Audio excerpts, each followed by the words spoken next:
Hello and welcome, everyone. I'm here with Matt Busigin, who is here to talk all things LLMs, voice, and AI agents. Thanks for joining, Matt.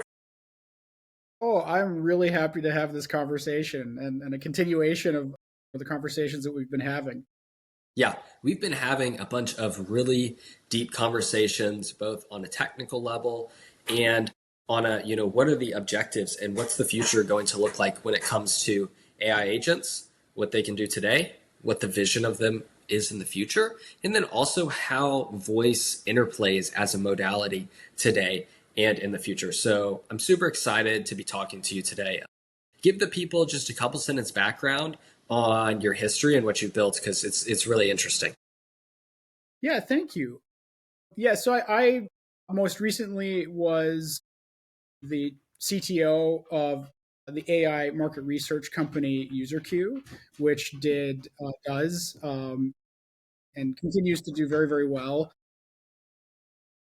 AI market research, and that stems from the interviewing process through to the analytical process. And so there was a lot of very broad work because of course that touches a lot of different things that large language models can do. Prior to that, I was the CTO and co-founder of Ollie.ai, and we introduced people to their first conversational commerce experience via large language models. And that was definitely eye-opening in many ways. And then prior to that, prior to the large language model revolution that really got kicked off by GPT-3, and then of course ChatGPT a little bit later than that, I was the chief information officer of the largest VoIP provider up in Western New York, Hover Networks. And yeah, there was a moment in time where um, I learned about GPT-3. It was February of 2022. I actually had access to it, but I didn't get it. I didn't understand it.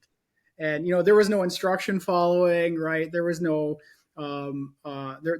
this was basically you had to k-shot it to get any behavior out of it. I didn't understand it until I had a problem that I thought, I'll bet you this open AI thing might work for it. And that was to just do some silly reconciliation in our CRM for making sure all of our address book formats were uniform in our Hover networks.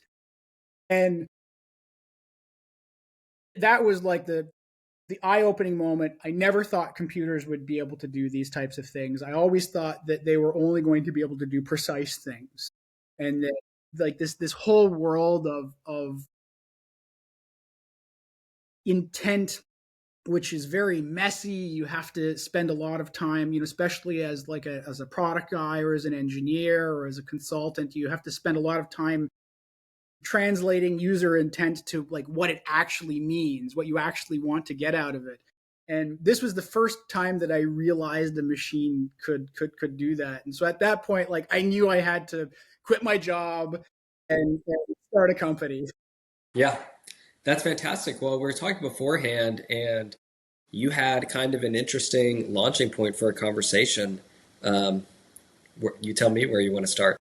Yeah, I think first of all, I'd love to hear about your first like moment where it turned on that, oh my God, these machines can think. And then I think like the next kind of question is, um, are large language models intelligent? And if so, why? If not, why? And then the final part of my compound question is why are the people who many people who are going to claim on both sides, why is the opposite side wrong? Sure. It's a really difficult question. I would say, the aha moment for me was very similar. I had access to um, DaVinci 3, the base model, not even the Instruct had come out yet. And we're having to do a lot of multi-shot prompting. But whenever it started, at the time, most of the ML stuff was classification or summarization. But in hindsight, the level of summarization was pretty weak compared to even, a very small model in today's parlance. And so whenever I realized it went beyond classification summarization, which were really just tools in a traditional developer's workflow, into the generative part, that's when things really changed for me. And I coined this term internally myself, which was generative programming, and trying to communicate people, hey, like each time we run a function, we get a totally different output. So the type of people who are used to functional programming, they're having to rewire their brains. But if you're coming in and generative programming and programming generative applications is that's your square one, you're actually going to have a mindset, more of a beginner's mind, to internalize these kinds of things. And I've seen through the years a lot of people who had deep, sophisticated ML expertise have been behind on a lot of the generative stuff from people who have very mild ML expertise, if any, because it functions so differently. And so I built up kind of my own personal mental models and how these models worked in return text. And so that was kind of my aha moment. But to get to your question about are they intelligent, it's really difficult. I think the best way that I would explain it is they have the benefits of intelligence, but they're probably not intelligent themselves. So a big problem I have with people is, not with people, but just with certain people's perspective, is they view LLMs as their own being and as their own entity, some level of self-awareness or humanity or whatever. And that's not really something that resonates with me as an idea, and it's not how I interact with LLMs at all. I interact with LLMs to get the benefits of something simulating intelligent thought. And ultimately, that well simulated intelligent thought is a totally sufficient substitute for being intelligent itself. But to then say it's generating the intelligence in a human-like way, that goes a step too far for me. Curious to hear your take. Okay, so I think that we're kind of touching on a number of different concepts here.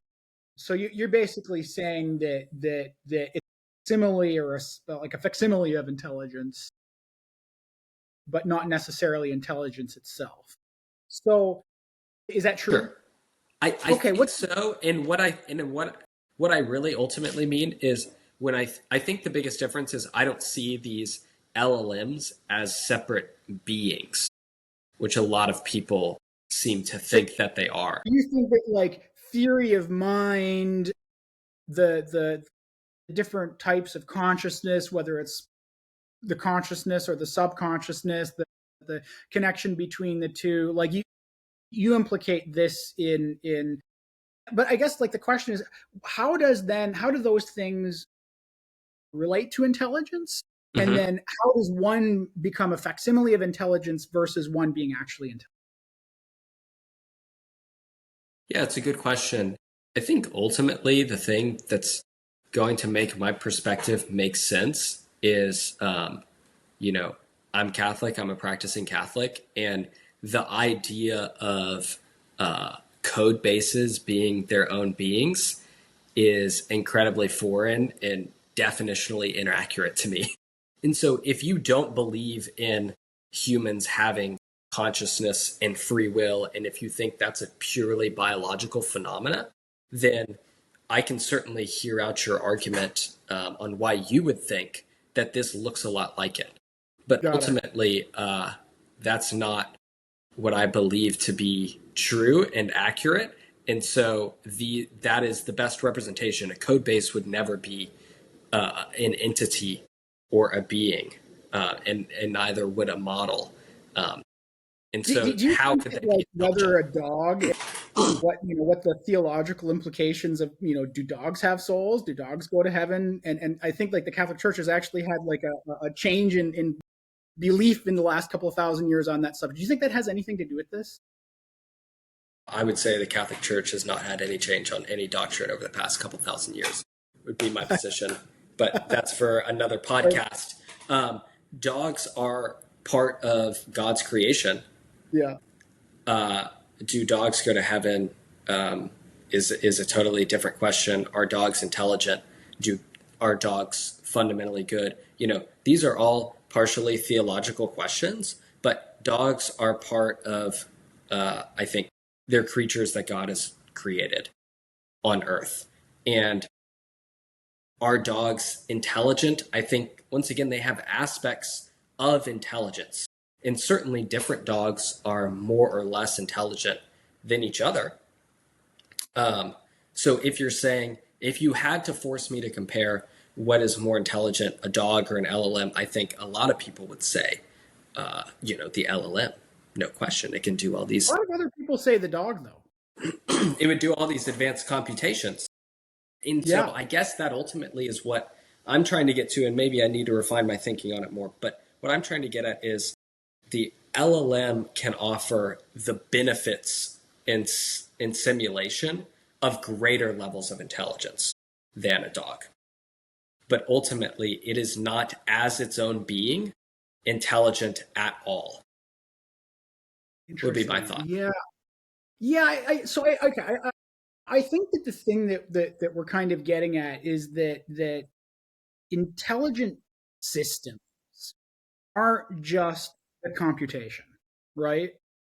And so and I think that the LLM component of a system is kind of like the fuzzy computational unit that may or may not have some equivalent in the way that the human mind is intelligent and the way that the human mind interacts.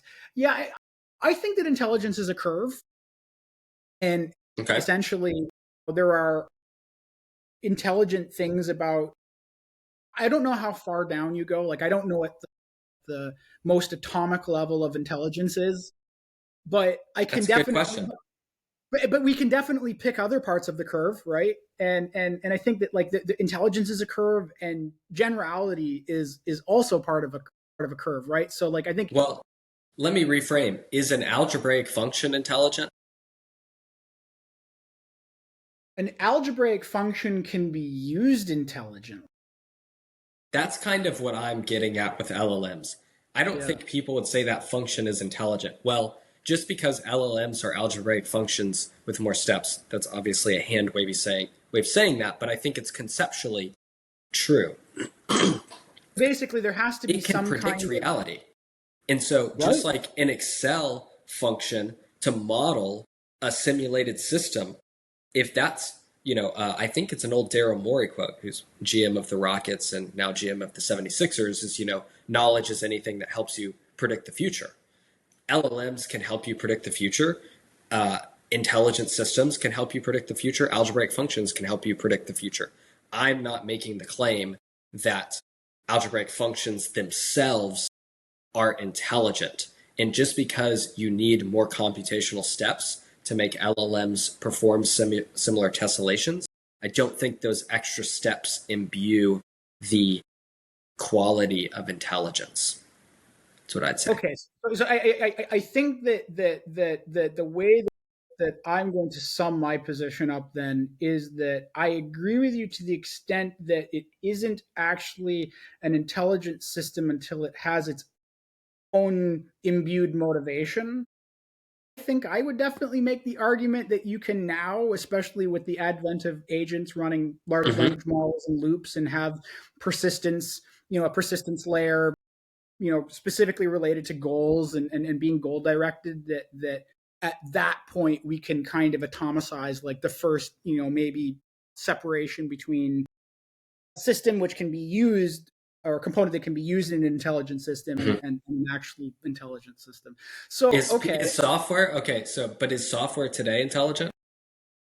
I think that it's starting to become intelligent. I think that I do believe that these autonomous agents now that we're just starting to build now, I think are and in particular, like, when goal directed and in a goal directed loop with some context that includes state keeping, I would definitely argue that has intelligence.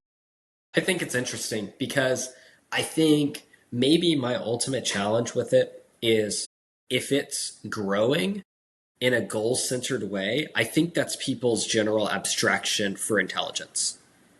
But like bacteria kind of does that, and mushrooms kind of do that, and they take in stimulus from the outside.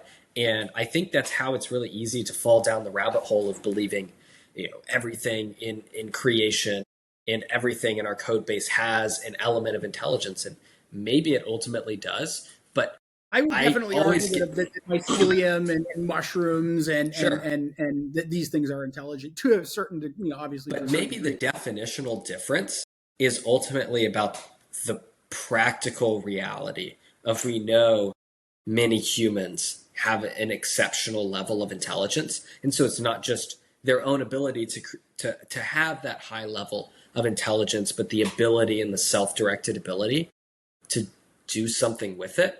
And that's ultimately different. And so then it does feel a little bit like a bait and switch to me of you have the qualities of intelligence. That's great. And we can even do something with it. But I would be very hard pressed to go back on, at the very least, the claim that a code base could be an intelligent being. That just seems Okay. like too far to me Do personally. most humans at most of the time are most humans most of the time intelligent by the same definitions? Do they do intelligent things? Sometimes. Sometimes I think they're reactive. I think a lot of intelligent people don't know what level of intelligence less intelligent people are working with. And so if you're evaluating on your own scale of what you would do, you see this a lot with entrepreneurs. Oh, just quit your job and start a company. And it's like a lot of people don't have that disposition or capacity to do things. So does that make them less intelligent? Actually, on the contrary, I think it makes them more intelligent because what I've found in life generally is most people are suited for their abilities. Like people who have expensive taste often tend to have high income earning capabilities, even if at a young age they had expensive taste. It's almost like everything is a perfect system. And a lot of people who are totally satisfied with what you might think is, mediocre and not that fun or a boring life is actually quite enriching for them. Um, I remember that I read Larry Ellison's biography that was titled "The Difference Between Larry Ellison and God," and then the asterisk, and then in the back of the book, the asterisk finishes, "God doesn't think he's Larry Ellison." that's funny. Exactly. And yeah, that's when you're comparing those things, a lot of people aren't doing true apples to apples comparisons of what Yeah, people are yeah. working with and stuff. But, And so, but yeah, it's like Larry Ellison, even when he was in college and wasn't a rich man, he had champagne tastes on a beer budget. He just knew. I found that I did a lot of studying of successful people when I was in college, and every single successful person knew with certainty they would get to success one day. And I found that was the only corresponding defining quantity of a successful person, right? That was the only thing. Some of them were extremely self critical, and some of them were extremely critical of others. And some of them were great peacemakers with people, and some of them were pushing other people to far apart. But all of them had the certainty that they would be exceptional in some way, shape, or form. So I like that. And ultimately, can LLMs be exceptional? Can they think themselves exceptional? I don't know. I think it's just as fair of a question as intelligence.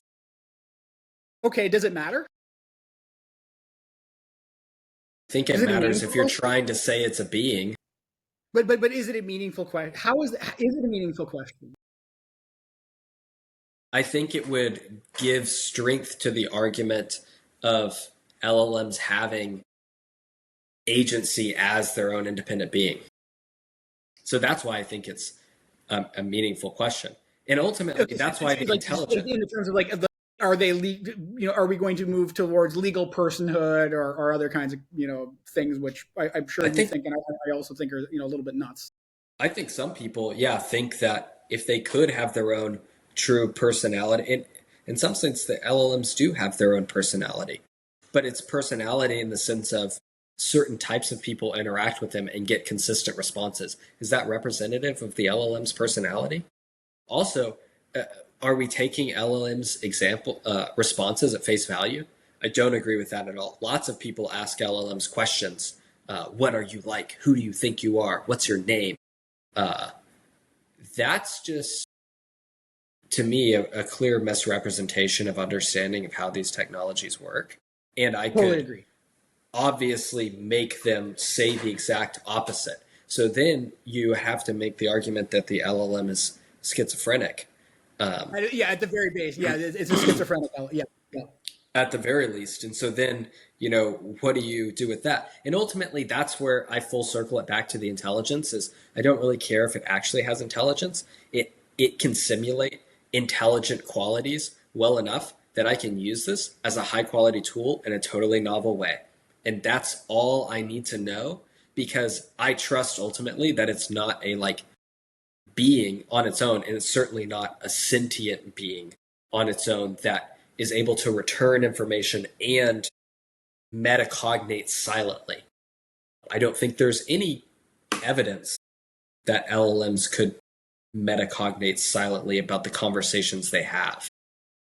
I think that the evidence is actually when you make that explicit, and the Matt Schumer, the reflection, ignoring all of the other things that are happening about that, the whole idea that you can bias these models to actually be reflective and generate more tokens, that does, actually making that explicit and doing that explicit metacognition actually does improve, as chain of thought and auto chain of thought style strategies Well, I have meant clearly. in between conversations with people. Well, no, In the they should. response, yeah, but in between conversations, the idea of I send Sonnet 3.5 a call and Matt sends a call, and then it doesn't get any calls in between, and it changes in some way.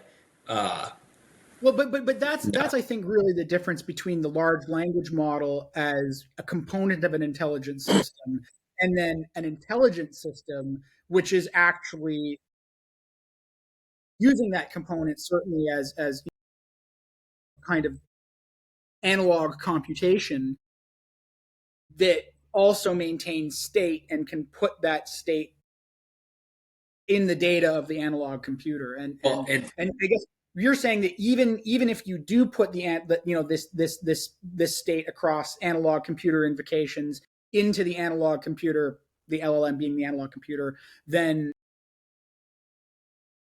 I think you gain that kind of metacognition. You make it more intelligent, but it is still not necessarily intelligent. well, that's kind of where I wanted to take the conversation is getting your take on agents and voice agents and stuff because expanding the analogy, just because you give this simulated intelligent system access to remember certain things or uh, other data that you're prompting and interacting it with just because you cluster together a series of actions that does not actually represent true independence in agency because you're setting the instructions both on the micro for each step and in the pure sense of code is a set of instructions, right? So it's taking very little agency on its own. What you're actually doing is you're allowing the simulated version of intelligence to take agent like behaviors in a confined workspace. That's how I see it. Is that how you see it or no? Yeah, I think that's true. Regardless of whether your priors lead you down to thinking that this is either intelligence or the facsimile of intelligence or agency or having the facsimile of agency, which I agree is very yeah. By the time you get down to it, it's a theological debate, which that's a fascinating one. from a practical perspective, I think the action space now that's possible with putting large language models in loops, in goal directed loops, and giving them tools is so phenomenally broad. And even though it's auto-regressing on its parameters, that it's doing matrix multiplication to get there, even though it's doing that, the potential action space now is so broad, and these models are so powerful and so strong that they can actually mix and match different skills that they have in order to accomplish tasks. And I think that the going back to I said this at the time, I think the first kind of like super weak AGI was code interpreter. When ChatGPT, the ChatGPT.com included code interpreter for the first time, I gave it, some economic data, and I asked it to do some modeling for me, and it did. And it like that was a something it wasn't explicitly trained for, something it wasn't explicitly designed for. Enough of what it had seen in its training data had it made it to the parameters of the model, and all of a sudden, like, I'm able to get it to do some very basic econometrics. Now, that was GPT-4. Now we've got, several iterations more of the OpenAI models. We've got the Anthropic models, which are probably state of the art, especially for this kind of task. And when we put those into loops, and, you can look at Julius.ai, kind of like perhaps like the best example right now publicly of these large language models that you can put into a goal directed loop to do things, and it will problem solve for you, and it will use and it will combine and synthesize techniques that it has picked up from reasoning over its training space, and convert that into action space. And now I think we're probably just at the very beginning of what's possible with these types of systems. Right now it's like, okay, human has one intent, and maybe it'll do some, you put it in the loop, and it will perform a set of actions towards a particular goal, and hopefully it regresses on your goal, and doesn't get lost in the loop. And but the bigger these models, the longer it's going to go, the more complex the output we're really being able to solicit out of these things, and the more aligned our initial intent are to what the actual outputs are. And I don't think it's going to be long, and I think we're already starting to do this, where we have not even just human level outputs in this translation, but actually superhuman levels of output. So do you think we have AGI today? I do. I'll go back to my argument that the generality is a curve, that intelligence is another curve, and so artificial general intelligence, artificiality also might be a curve, but let's not pretend, let's not theorize about that one. So that artificial general intelligence also thus must be at least one curve, if actually not the function of that has two curves as inputs. And So I think that if we have AGI today, who's using it? Well, I guess like my question always with AGI always went back to like, I think we have access to a great ability to create things, to make businesses more efficient. But if we do have AGI, it seems like the description of AGI in a lot of people's mind, or the definition, is the description of like the economy on autopilot, right? Yeah.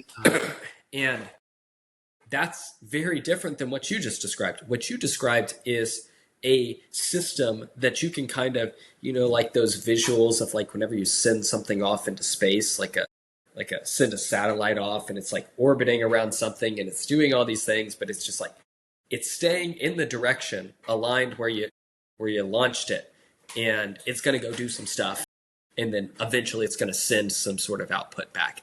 And so that's where I'm always confused on this AGI argument. Like talking, isn't that like what managing humans is like too?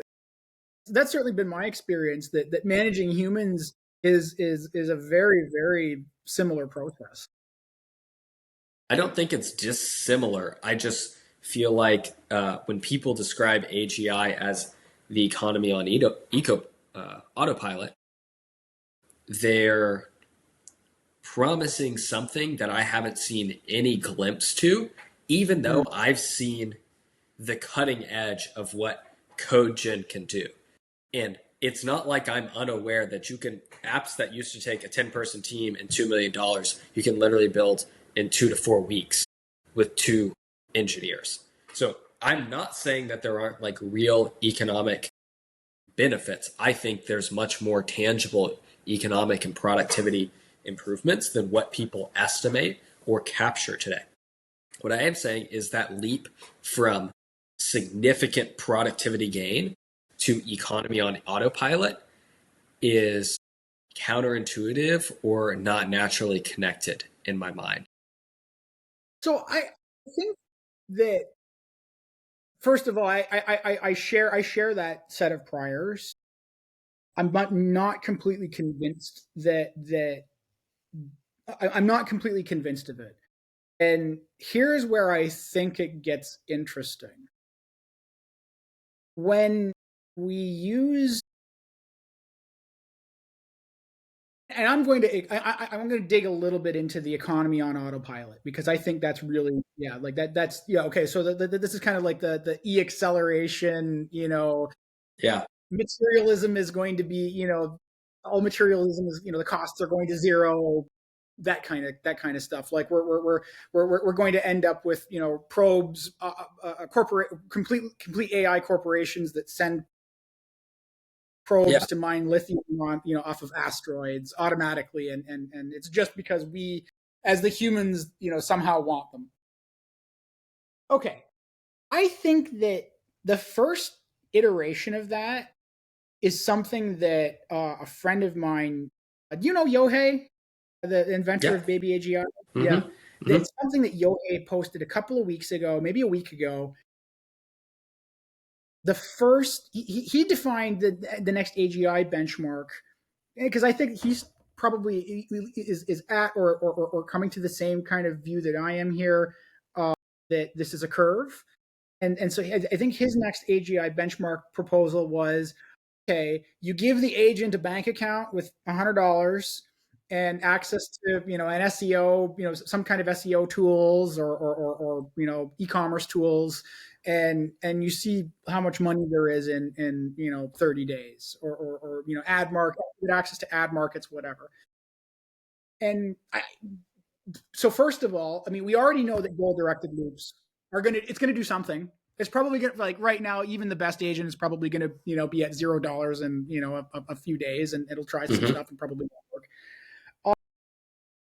But okay, hold on. What if we actually reduce the generality there, and we had a more specific application, and instead we put an agent in a loop to just trade, to do arbitrage, to do statistical arbitrage, across, let's say, two markets. What are the odds that we have the technology right now, and we have the loops that we can run these agents in now to make something profitable? It's not, I mean, probably not, if markets are efficient, and it's hard to beat markets. Efficiency is also a curve. But like all of a sudden it becomes a lot easier to conceive of, though, right? Yeah, I think that stuff's not all that foreign to me. I guess where I get confused in that worldview is I can imagine like the narrow stuff. I just don't understand who ends up sending out the stuff and who makes the money. I guess that's what I'm curious about is, if it's this slow grind of, Leon, he's been a printer, and he had all these manual functions across his business, and slowly and surely, one by one, he's got AI agents doing each one of those. Then in some sense, he, the equity owner, accrues all the benefits. The market is getting more competitive, but he's getting more efficient, and there's more throughput, and blah blah blah blah blah. That makes sense. And I see a world where a lot of incumbent business owners, like, equity of a business that runs a bunch of agents would be the most lucrative thing. Uh, but that's That just the brings slow up, thing. like the next really interesting question about this, which is, okay, at a minimum, we're talking about a significant, if not huge, positive productivity shock, right?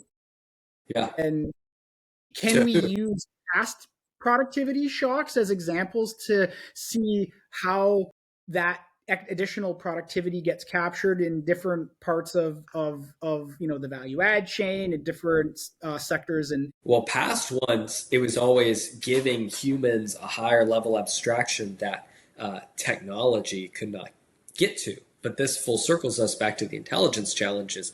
If these machines or these agents are super intelligent, as in an intelligence higher than, let's call it the top 1% of humans for practicality, it doesn't have to be smarter than literally every human, but even higher than the top 10% of humans, which I don't think would, I think that could be possible in the next 3 to 5 years. Um, I think that could be possible. Not certain, but possible. Um, where do we go in the labor chain? And so I've heard about this one startup called Payman, and I don't know if you've heard about them, but Payman's whole mission is AI agent infrastructure to pay humans. oh, I have heard. Yes, yes, Yes. yes, yes, I And have. so that's very interesting from the perspective of, their philosophical mission is people are going to always be a part of the economy, right? But their next play has to be an AI marketplace that solicits the help of both humans and agents. Which then again, like all of a sudden, you're connecting this goal directed behavior with an economic reward function, and you do that once, and I think it's kind of at that point easy to see how that might continue to scale, right? Well, I don't know. I mean, ultimately, it's a philosophical product decision. If other people have marketplaces that are agent to agent, then you can be the one marketplace that's agent to human. And ultimately, I think that idea has massive transformational opportunity if you think humans have any true economic value in the near term future. And I just have a philosophical belief that humans will. Ultimately, maybe that's more hope based than economic based. But I do think, as we push on the edge, we also have to recognize where businesses are today. So even businesses across the US are not particularly well run or well managed, the vast majority of them. If you go to places like the EU and abroad, most of them, you might go into a restaurant and they're doing everything paper by hand, no software. Are they going to jump straight from paper receipts to OCR agents and bookkeeping? I guess maybe, but the actual time to penetrate each one of these markets as technology increases, and I think that's our real challenge as AI practitioners and experts, is seeing what's capable today. Whoa, this could do the whole economy. But recognizing just to get it into everyone's hands would probably take 15 to 30 years minimum to actually penetrate that. So then it's about, that's why I go back to who makes the money in this AI economy on autopilot, right? That's what I want to figure out. Yeah, it's something that guys like us who have some gray hair that have seen a few of these cycles. One of the things that I just keep on coming back to is kind of like the promises and the hopes and the we didn't call it this back then, but the vibes of kind of like the 90s and the dot-com. I think it's actually fair to say that the promises of the dot-com era, which were bombastic and for a brief period of time extremely well rewarded by multiples and inflows into the Mm, public capital sure. markets, of course, leading to the dot-com bubble and then subsequent dot-com bust, which probably today on 2001 really, that was the nail in that coffin for that cycle. The thing that um, those promises did come true, but I think two things, just in terms of like, okay, who gets rewarded? All right, so the investors who are putting these inflows into mutual funds, or whether they were putting money into themselves, but so basically you've got these inflows into capital markets. Mm-hmm. And these inflows are coming from people. They're driving up the multiples massively, and so like when you do valuation, multiples are basically like, how long is it going to take? How much revenue growth over my investment horizon is going to be necessary to, you know Staying. if you're doing it explicitly, if you're doing it implicitly, it's the same thing essentially, right? And so ultimately, the people who did invest in the dot-com era, in Microsoft, in Cisco, et cetera, they were right that this stuff was coming to fruition, but it really, the promises of this stuff didn't come to fruition. Really, I'm going to say until like maybe the mid 2010s, where the consumer electronics market had really caught up, and I mean, we had the physics to do all of this stuff, Mm-hmm. but we didn't have, and we mostly had the technology to do this stuff. We had to figure, there are some engineering problems that got solved in the interim. There are some science problems that got solved in the interim. But honestly, like from a fundamental perspective, it was all there. It took the machinery of human The civilization. economy. Yeah, the economy, the social structures, the means of production and fabrication of chips, mobile technology, mobile displays, the iPhone. Because I mean, honestly, the first iPhone was in my view, I was a Windows Mobile user, Oh yeah. and it was like, this is a piece of garbage. Yeah, it's probably the worst call that I've ever made on a product. Yeah. It's like my Windows mobile phone, my HTC, mobile phone can do 10 times more than this iPhone can. Well, that wasn't what made it popular. What made it popular, obviously, is because this allowed, the true popularization of this mobile technology. Yeah, so there are all these kinds of frictions associated Yeah. with the economy, production, society. I'm sure that you could probably throw in the argumentation of deregulation, maybe even starting from the late Bill Clinton era telecom deregulation, taking time to the major phone companies had to adjust to that, and then they had to find other ways of making money, and so, oh hey, we can take these incredibly expensive consumer electronics devices, and we can essentially create a financing business, because now Mm-hmm. nobody buys phones.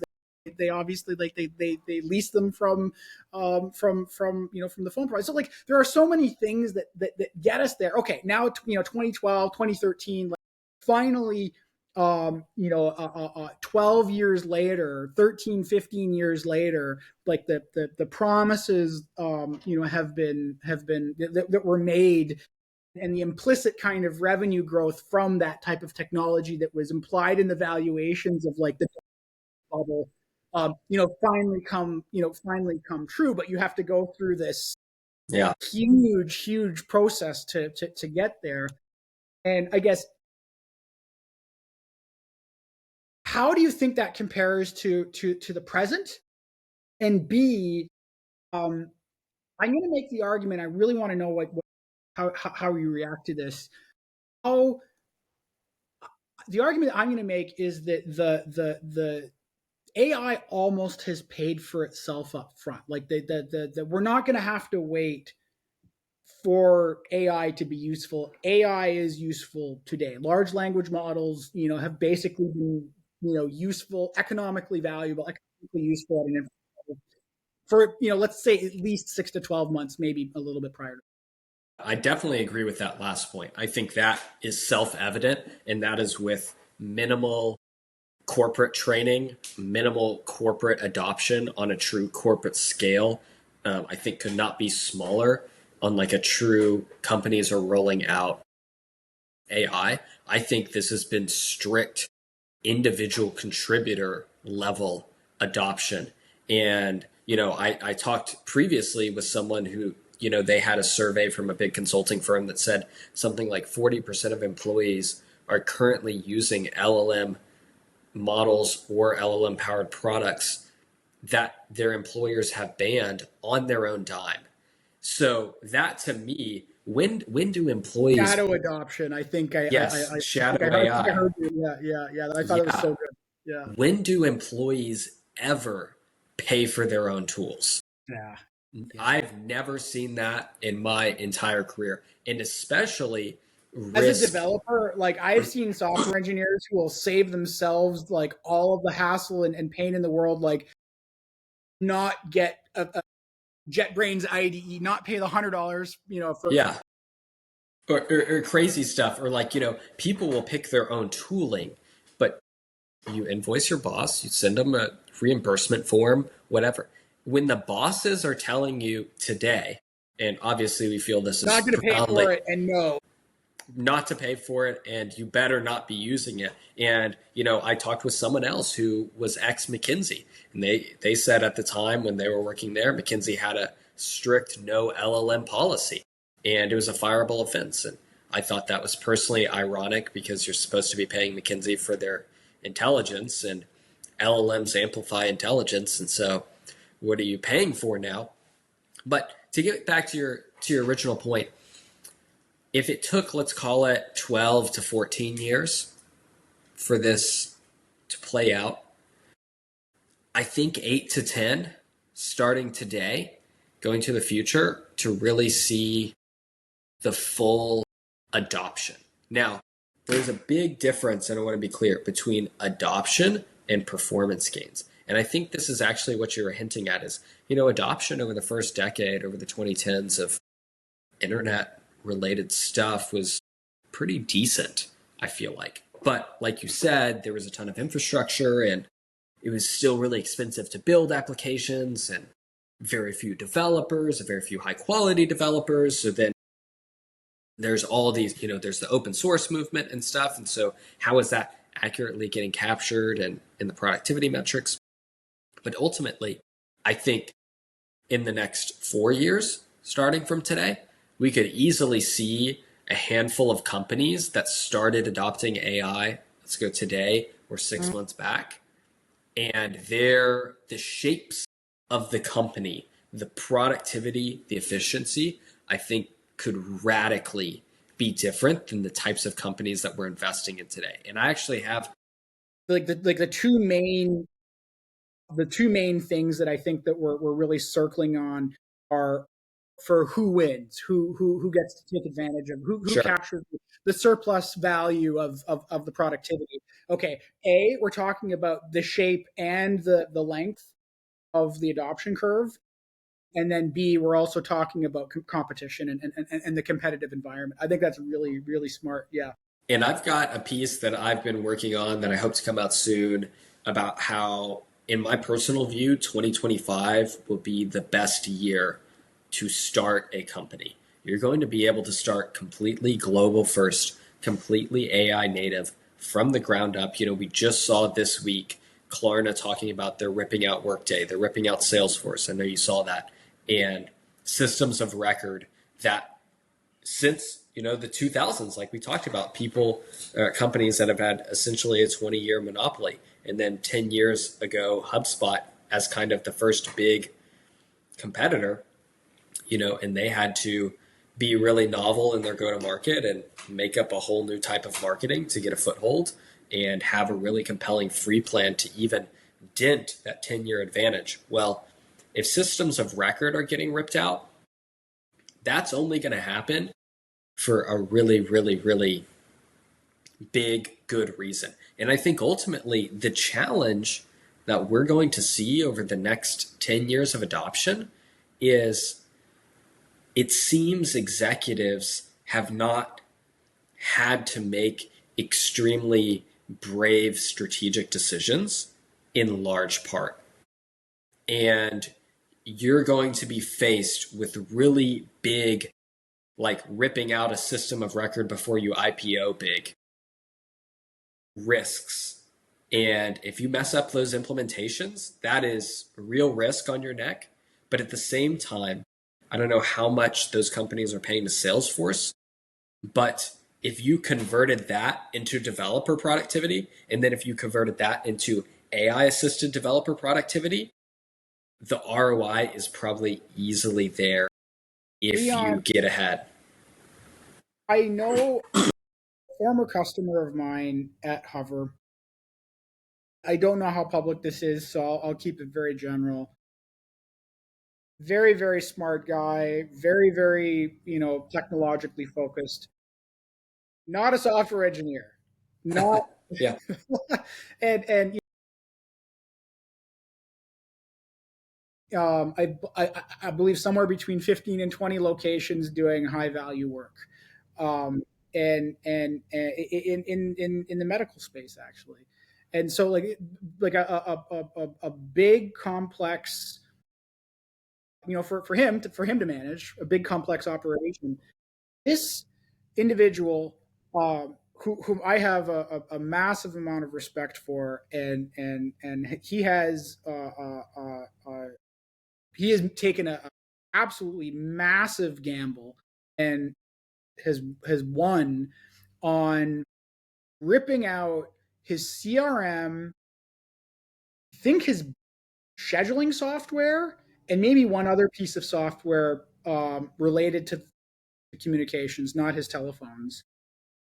And he has replaced it with, he has one Indonesian developer offshore that is a great developer, wonderful developer at Indonesian rates. Obviously, this is a US based business.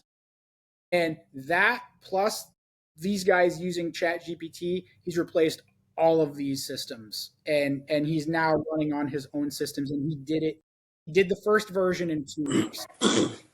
It's incredible. And so Incredible. once again, the productivity payoff is there. It's really now a behavioral and an educational and a political in the sense of internal company politics. Socio-political, yeah. Who is going to have, you know, the guts and the bravery and the true command of their business on an executive level to make the changes required to become incredibly competitive? Because when I'm talking to companies, one thing I'm making sure to emphasize is you're going to have to make these changes over the next 5 to 10 years. And the sooner you do, the greater profits you're going to enjoy, the greater competitive positioning you're going to enjoy. You're actually going to be a much leaner outfit, which most people find more rewarding and enjoyable as a working environment. But the political side of this is your headcount is a measure of power in many organizations too. So there's also frictions on the other side of this, especially the larger organization. I'm glad you brought that up because I'm working on another piece to target that exactly. Because the logical connection from everything I just said is Leon's going to come in and they're going to AI everything. They're going to rip out all the SaaS providers and then they're going to fire half the workforce, right? Because we're going to be so much more efficient. And I don't like that on a philosophical level. I don't think that's a compelling vision of the future that executives want to execute on. So for example, there is a GM of the Golden State Warriors, and he brought them together and he won a handful of titles with them. And then his contract was up and it looked like he was going to have to make really tough decisions about breaking everyone up. And he said, I'd rather retire. And so now there's a new GM who's having to break up this golden core. And I think it's the same thing in business. You don't want to be the guy that, slashes your entire workforce. Well, what if you didn't have to be? What if I told you that AI is the most profound amplification of intelligence and individual productivity tool we've ever had?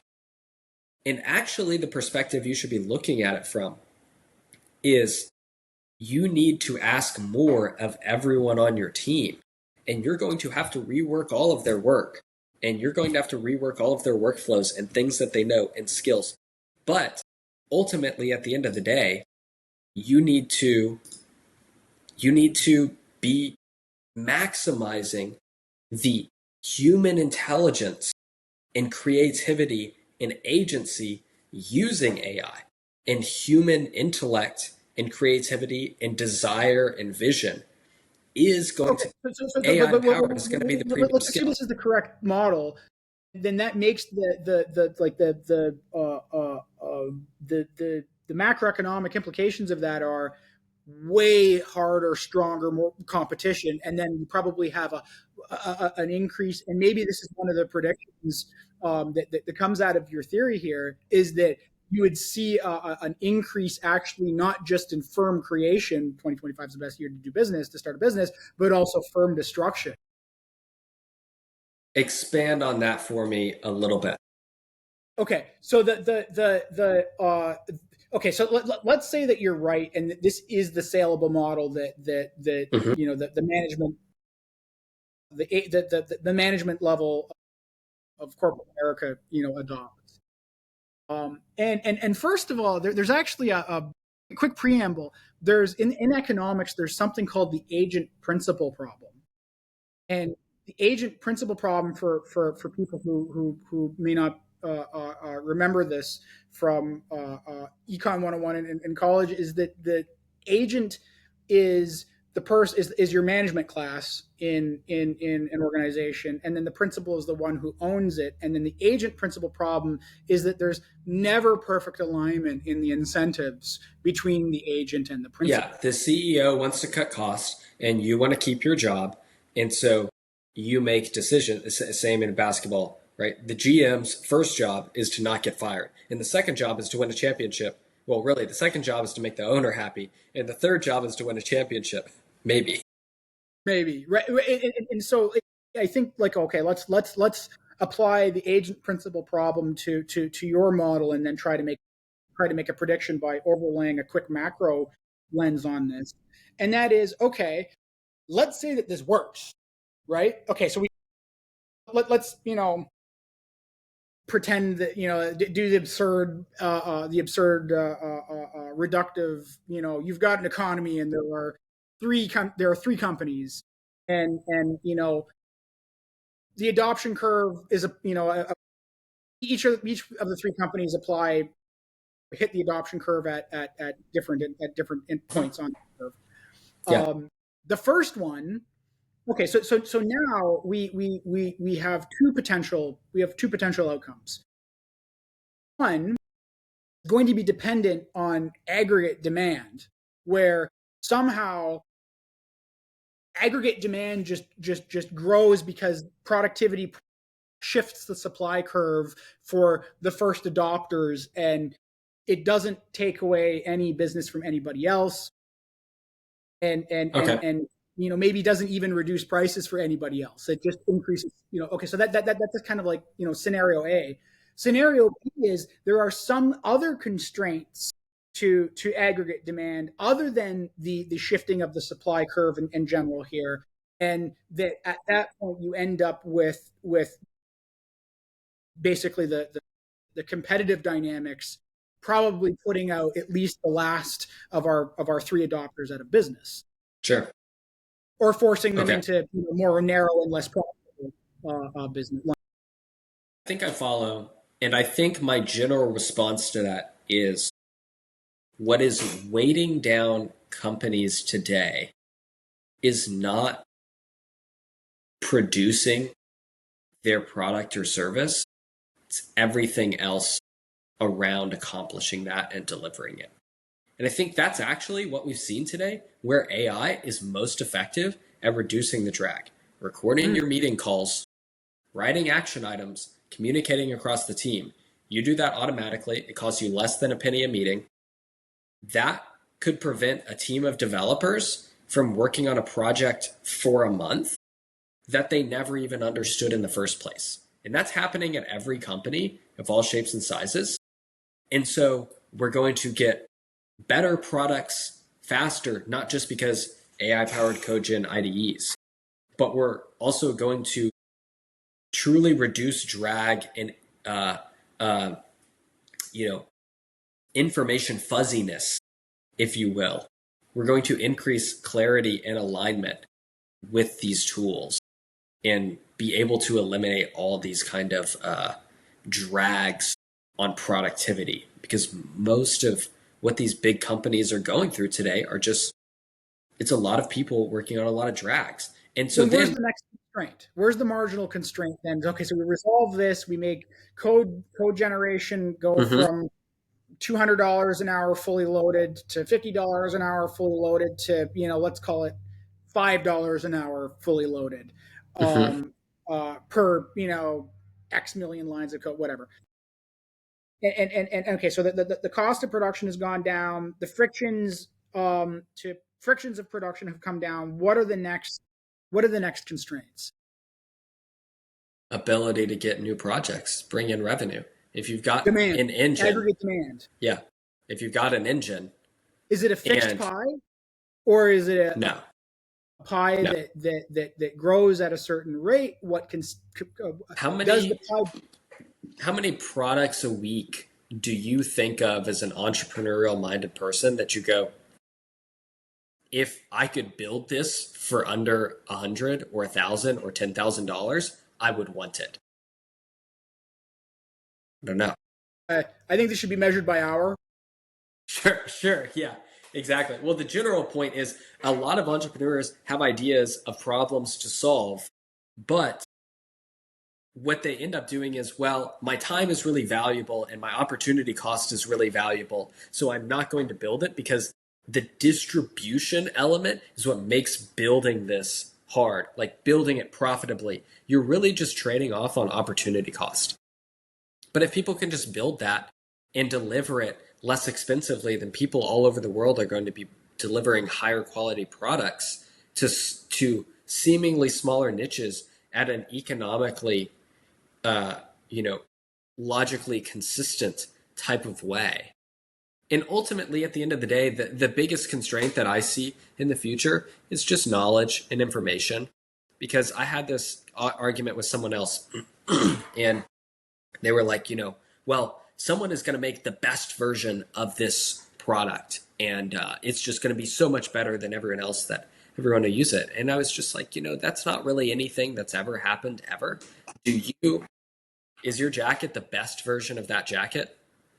I mean, I It, bought it because it was the best version of my jacket for me at that time when I bought it. Yeah, are you yeah. sure? And Are you sure?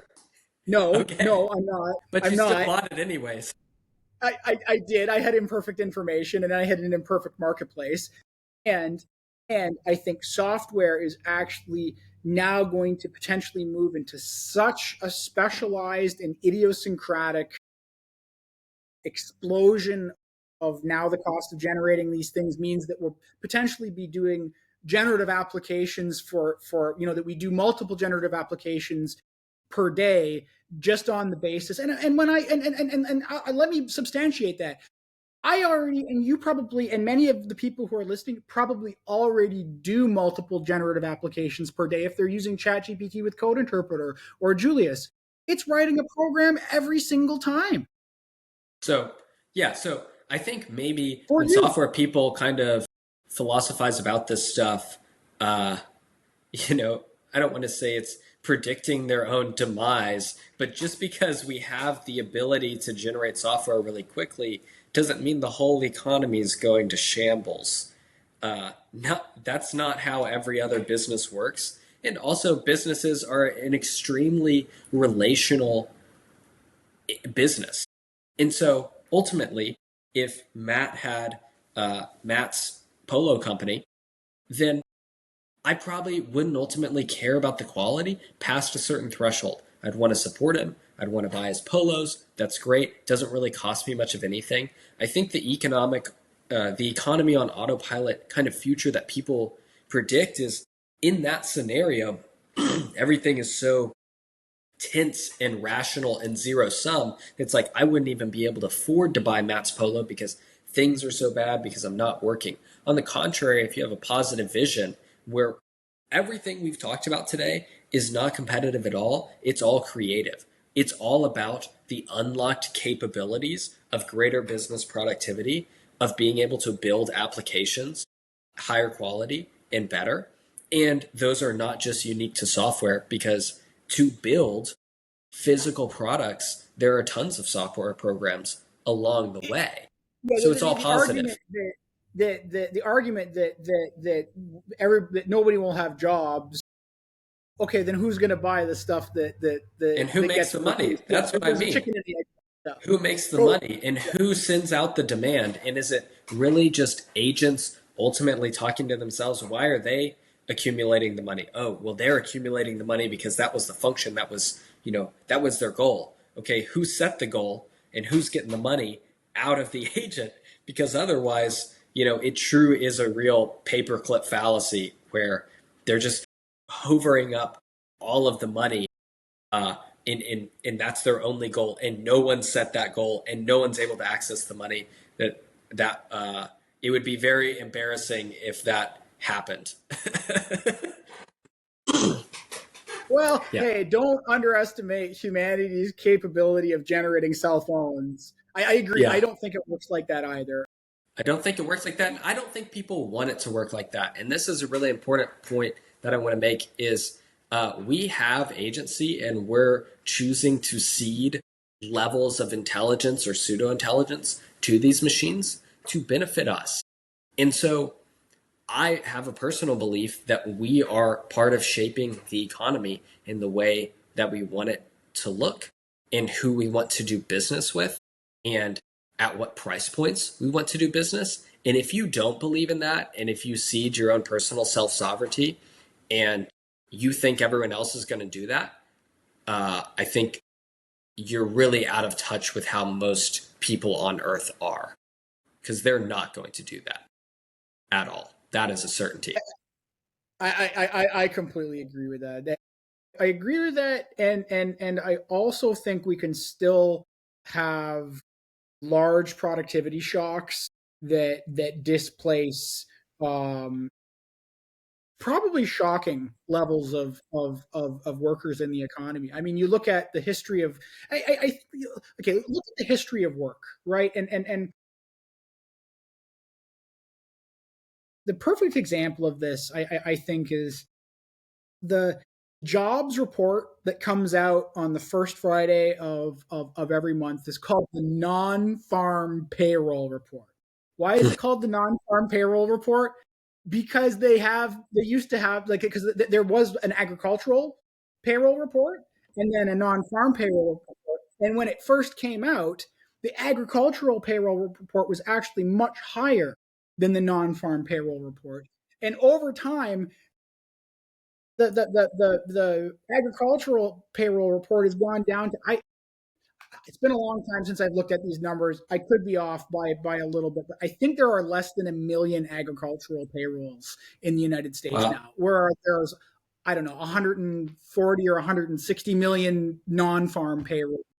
And so, like, what, like, and that's from like 1930-ish to present. And so, like, that huge double X curve is, I think, really, it shows the just an incredible transformation across all parts of society that occurs over a 90-year period. And I mean, Hmm.